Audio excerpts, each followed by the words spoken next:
kein Haus, ich hab kein Nest, ich hab kein Hochzeit. Es war für mich sehr, sehr interessant, so das ein bisschen zu forschen und zu sehen, was das eigentlich für gute Musik ist, die heutzutage keiner kennt und die überhaupt nicht in den Konzertsälen ist.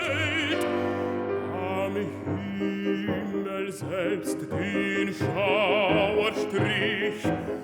Das Schöne an diesem Projekt war ja, dass eine junge Studentin letztendlich hier reinkommt. Auch dieser Enthusiasmus, der da zu spüren war, Eifer und Wissbegierde. Und dann ist man natürlich als Archivar froh und glücklich, mal auch was so zeigen zu können. Gerade so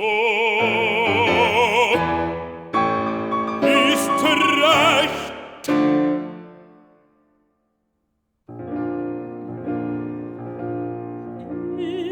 Ist nicht heilig mein Herz. Die Idee ist überhaupt gekommen durch eine Führung durch das Archiv von Herrn Dr. Meixner. Und er mit seiner Begeisterung dafür. Und ich war wirklich fasziniert von das, was im Archiv an Notentexte gibt.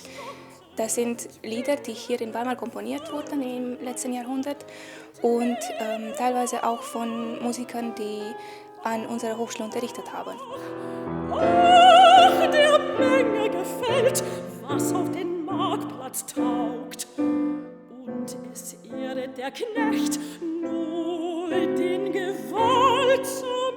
Wenn also ein Komponist natürlich da hier was Ordentliches gemacht hat, dann existieren Skizzen, Originalabschriften, vielleicht dann auch wieder Kopien davon oder nochmal Änderungen. Also da hat man so manche Überraschungen, wo man sich dann denkt, das sollte man doch vielleicht einmal wieder aufführen. Und da endet dann die Arbeit des Archivars, das kann man dann letztendlich dann hineingeben in die künstlerische Welt.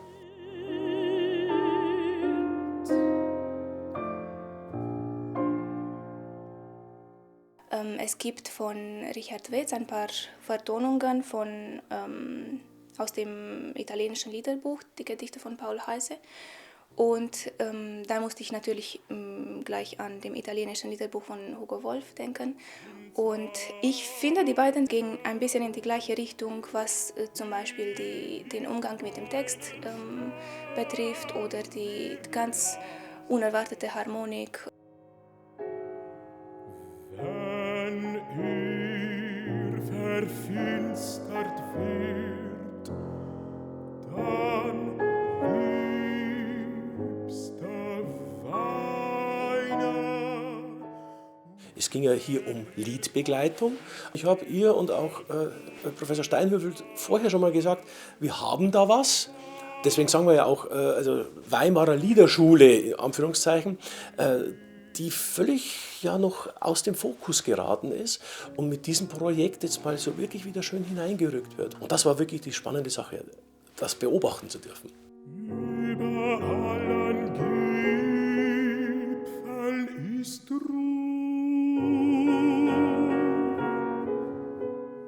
Ich weiß jetzt nicht musikalisch, ob man über einen bestimmten Weimarer Stil reden kann.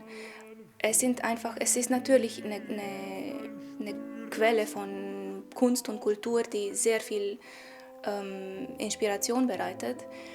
Natürlich wurden auch Texte vertont, die sogar in Weimar geschrieben wurden. Ich denke jetzt zum Beispiel an das Wanderers Nachtlied von Goethe, das hier in Ilmenau geschrieben wurde.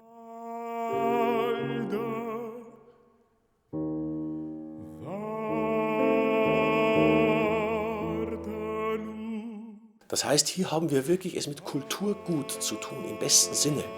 Hier können wir wirklich die Musikgeschichte mit den Originalen greifen, also letztendlich die Notenblätter ans Ohr halten und in die Geschichte hineinhören. Das ist eigentlich so das Besondere.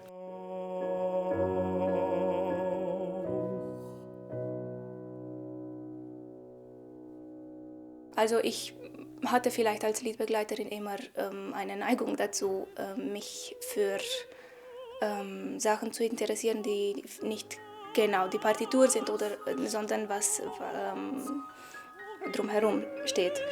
Die Arbeit im Archiv hat mich noch mehr in diese Richtung geöffnet, was hinter der Musik alles steht und die Geschichte, die dazu gebracht hat, dass die Musik komponiert wird.